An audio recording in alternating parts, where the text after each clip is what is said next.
All right, so we're talking about gravity. So we've already talked about the acceleration due to gravity on Earth, negative 9.8 meters per second squared. That means 9.8 meters per second of additional velocity every single second pulling down towards the Earth. The question is why? Why, right? So kinematics explains how. How do things move, right? How do I describe its velocity, its acceleration, the change in displacement? That is how. Now let's talk about why, right? And it gets pretty philosophical here. Some of these questions we actually don't have the answers to.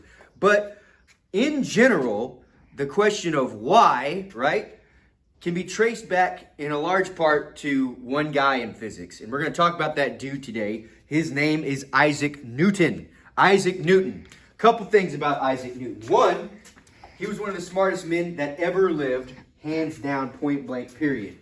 Two, Isaac Newton died a virgin. I'm not lying to you. Yeah, he died a virgin. People say that he might have been on the autism spectrum, right? And had trouble relating to people.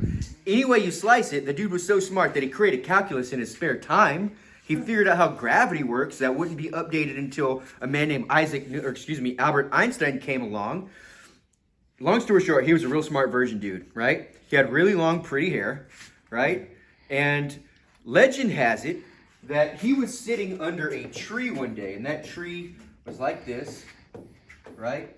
And it happened to be an apple tree. And I'll try my best to draw an apple there. That was pretty good, actually. There you go. And check it out. Isaac Newton, he's this pretty boy looking dude, right? He's got this long white hair like that. And he lived in England long ago, right?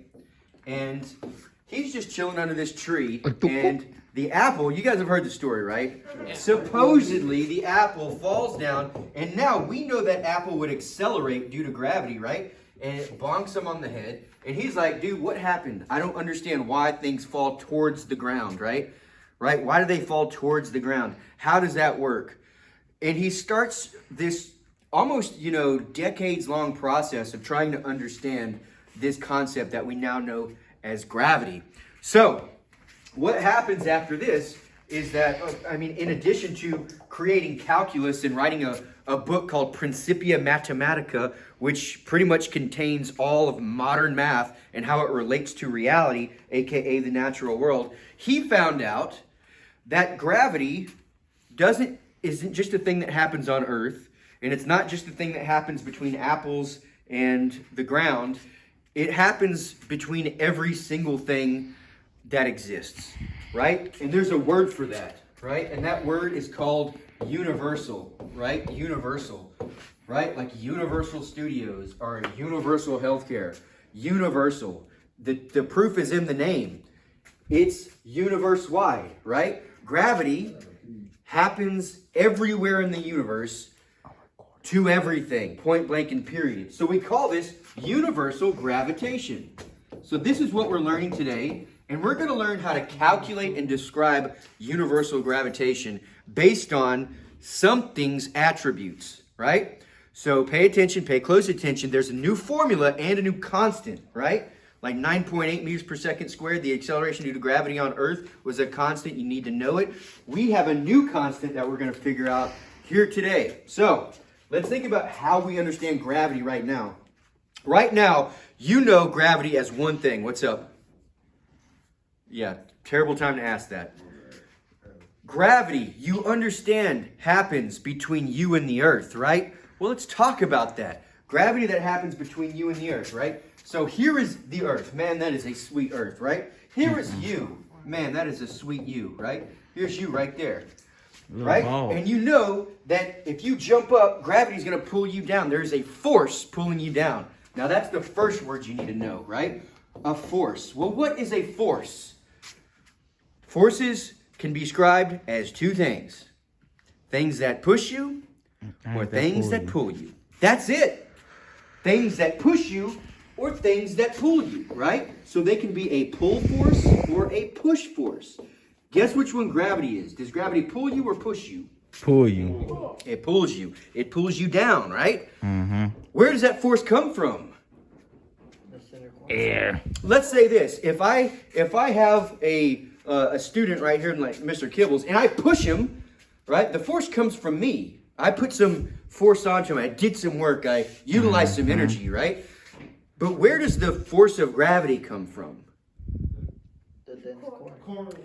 The core of the earth? Where did it come from? What's in the core of the what's making it do that? And the long story short is we don't know. It just is, right? We don't know why gravity is the way it is. I mean, I could say that I pushed Mr. Kibbles, and why I did that because I was mad at him because he did poorly on my test. He didn't really. And that could be the reason, but there is no reason for why the earth pulls us towards its center. There is no reason for gravity. We actually don't even understand gravity fully.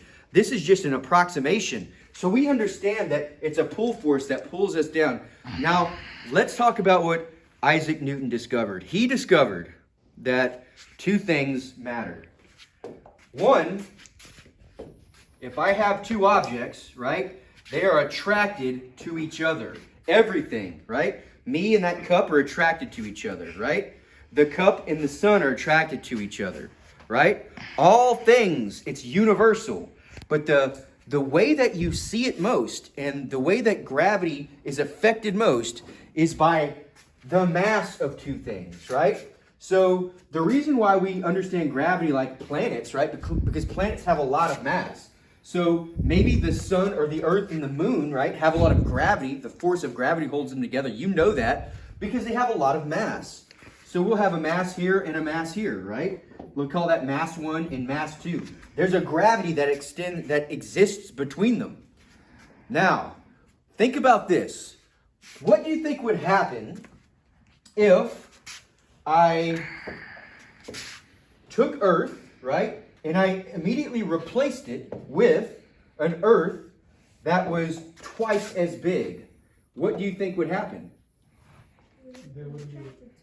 It would be even more attracted, right? Gravity mass just loves gravity. It's just like, oh, bring it to me, bring everything to me, right? So Isaac Newton understood and found out that the more mass you have between these two objects, everything is pulling everything, right? Everything is pulling everything. But the more mass you have between the two objects that you're looking at, the more gravity, right? So mass is proportional. Mass. The more mass, the more gravity, right? And that makes sense because little bitty things, you don't feel gravity, right? I don't feel gravity between me and this cup because there's not a lot of mass there. But I sure feel it between me and the earth. And the cup feels it between it and the earth because one of those things is super massive. And it ain't me. It's the earth. So mass matters, right? Well, you could be asking me a question like, okay, but check it out. The sun has a ton of mass. Why am I not attracted to the sun? Why don't I feel that? Well, it's a good question. You actually do feel attraction to the sun. It's just so small that it's imperceptible. But that is what led Isaac Newton to discover that another thing really, really matters, right? Another thing really matters. And I'll show you this right here. What if I take an object, right, and I move it very, very, very, very, very, very, very, very, very, very, very, very, very, very far away. So let's say that's the sun now, and then all the way over here, here's the earth right here, right? Do you think the force of gravity is going to go up or going to go down? Down. It's going to go down. The further away something is, the weaker the gravity. So distance matters, right? Distance really, really matters. The further away I get, the quicker the gravity's force drops off, right?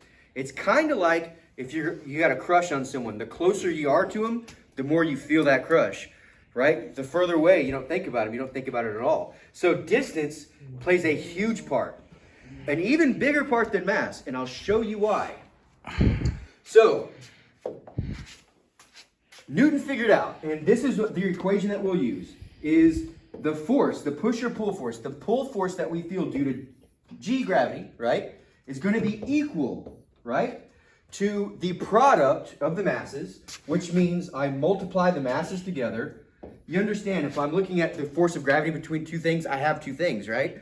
One of them's the first mass and the other is the second mass. That's all that matters, right? In terms of their characteristics of themselves, right? So the mass matters, but also, and we can see that the bigger the mass, let's say this was 2 pounds and 2 pounds, or 2 kilograms and 2 kilograms. I multiply them together, that's 4, right? And the bigger I get, right, if I had, maybe this is 4, 2 times 4, that's 8. So the bigger the planets get, 4 times 4, that's 16. The bigger the masses get, the bigger the force of gravity between them. It always goes, it goes up with mass, right? And if mass goes down, it goes down with mass. Small things, small mass things have very little gravity. Big mass things have a lot of gravity, right? So this is what we call proportional, right? It's proportional. It's proportional. As mass increases, the force increases. As mass decreases, the force decreases. It's directly proportional. It's related. Now, there was that other thing, however. What else mattered? The distance mattered. Perfect. The distance also mattered. So we are going to, we're going to put that in equation, how it matters. Like, how would I say if distance increases, the force would go down? And it's by dividing. Watch this. So I'm going to put the distance right here, and I want you to be able to see, right? So this number, as it gets bigger, what's happening, right? So this number, whatever it is, let's say it's 4. If I'm dividing by 2, that's 2, right? But what if I'm dividing by 4? Then it becomes 1. The bigger this number is, the smaller this number is. It's like a pizza. If you want a pizza, any pizza is a personal pizza if you got a big enough stomach. If you take that pizza and you're like, I'm going to divide by 1, and that equals 1. This is my slice. That's good, right? But then you're like, okay, I got to share with Nick. I got to cut that in half, right? I just divided up my pizza. I only have half a pizza now. And I divide it by 8, the pieces get smaller. The bigger the number that I divide by, the smaller the outcome. You get that. So the bigger the distance, the smaller the force. Now, however, it is not directly proportional. Distance means so much that Isaac Newton found out that it's a squared relationship. And I'll show you what that means in a second. It's a squared relationship, right? We have to divide by the square of the difference, right? And I'll show you what that means here in a second. So one last thing, there is also a gravitational constant, an observed number in the universe that we had to figure out in the lab much after Newton, but we know it's there. And it's a number that sort of like is the speed limit. It sort of like crunches all the numbers down. It's very, very small. And it is the constant called the universal gravitational constant. And we say that is big G. And here it is. So here's the complete equation. The force due to gravity, right, that you feel, the gravitational attraction, is equal to the gravitational constant, big G, times the first mass, times the second mass, divided by the distance squared between the objects squared. Now, what is this big G? We got to talk about that. Big G, the universal gravitational constant, it is always the same, and it will always be given to you. It's a lab-verified number, and it's going to exist on your test. You just got to plug it in. It's going to be given to you, right? All you got to do is know how to type it in. Problem is, it's hard to type in because it's such a small number. It's this, 0.0000000000667. How would you, what if you miss a 0? You're boned. Well, actually, we don't type things like this. Does anyone know another way to write that or what it's called? Well, I mean, maybe, but that's not precise. Can you think of any other way? Power ups? Huh? To the power? To the power of, right? Yeah, and we call that scientific notation. So I'm going to write this number. Don't freak out. If you've never seen this before, don't worry about it, right? I'm going to teach you. 6.67 times 10 to the power of negative 11. Guess what that means? It's the same thing I just wrote, right? So all I have to do is look at this, 6.67. This right here, this period that's right here, that dot that's right here, it's 11 spaces that way. You know what I'm saying? So look how small this number is. 1, 2, 3, 4, 5, 6, 7, 8, 9, 10, boom, 11. 0.000. This is how small this number is. 0.00000000667. And that's why we created scientific notation. This number is this number, right? When you see this negative 11, that means it's 11 decimal spaces removed from this side of the zero. Now, can numbers be equally big? That's a very, very small number. Gravity has to do with very, very small constant and very, very, very, very, very large masses sometimes, like planets. Well, let's say there's a planet that has a mass of 5.25 times 10 to the 24th power. Is that a big number or a small number? It's a freaking huge number. Remember, the gravitational constant had a negative in front of there. That means the decimal places were that way. 0.0000, that's super small. This is the opposite. It's 5.25, and the zeros go that way. That is the absolute opposite. So I would move this decimal place, so 525, right? Guess how many times?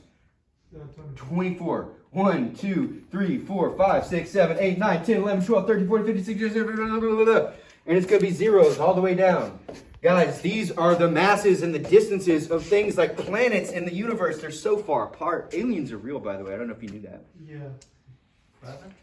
I'll tell you about that later. Aliens 100% exist. It's a mathematical, almost near certainty that aliens do exist. We'll talk about that later. But let's get back on this universal gravitational kit. We have our formula, which is F sub g, the force of gravity, right, is equal to the gravitational constant, 6.67 times 10 to the negative 11, times the first mass, times the second mass, divided by the square of the distance. Now, we almost got everything, right? We've got big G, the gravitational constant. We understand the masses. But there's one thing that we have to understand about the distance. You understand? Let's talk about this. Let's say I have the Earth and I have the moon, right? What if somehow I took the moon and I doubled the distance, right? Instead of this far away, it's now this far away. Does the gravity go up or down? Does the attraction between us go up or down? It goes down. It gets weaker, right? The further things are apart, the weaker it gets. But how much weaker? Doesn't our gravity mainly come from the sun, though, due to the rotation? Okay, so what you're talking about is very, very true, but gravity, remember, is universal. It exists between everything. So I'm just talking about the gravity that exists between these two things. The pull.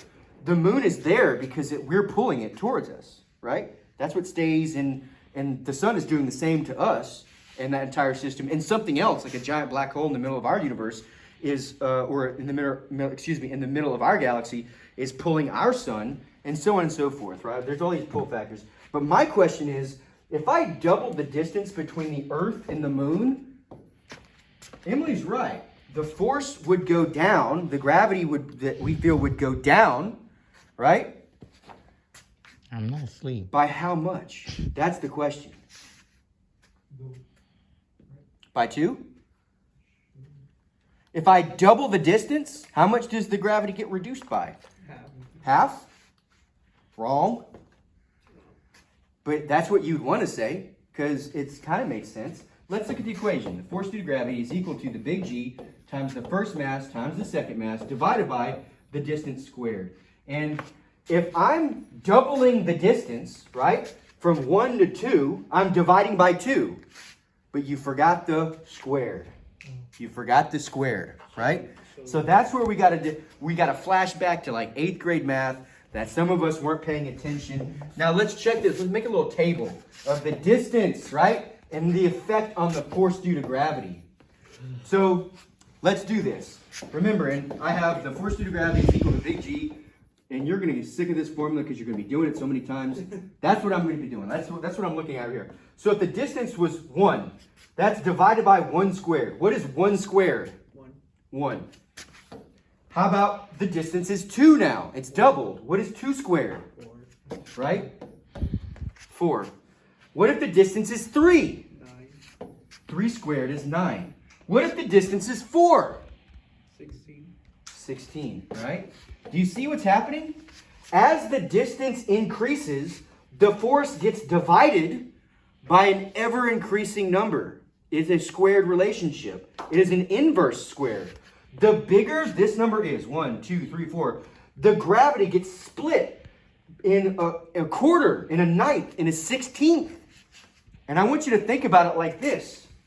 Gravity actually works, the strength of gravity works like spray paint. Has anyone ever used spray paint before?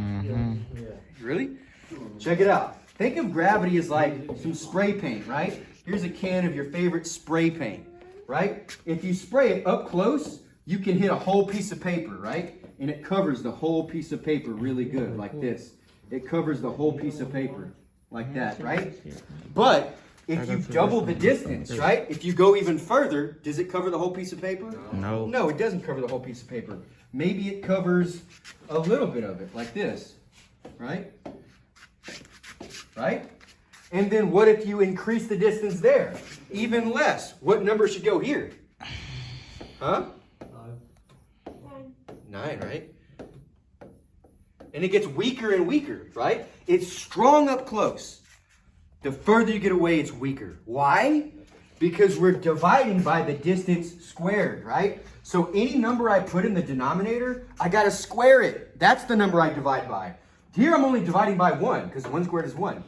But here I'm dividing by 4, because 1 away, 2 away, 3 away, I gotta square that number. 2 squared is 4. 3 squared is 9. That means the further you get away from something, the gravity just drops off. It's just like being, I guess, having a crush on somebody, right? The further you get away, the easier it is to just not think about it. But they're up close, that gravity is strong. Strong. This is how gravity works. Now, I'm going to give you some practice problems and we'll go over those together. Review this, have this pulled up, and I'll meet you on the flip side. Deuce.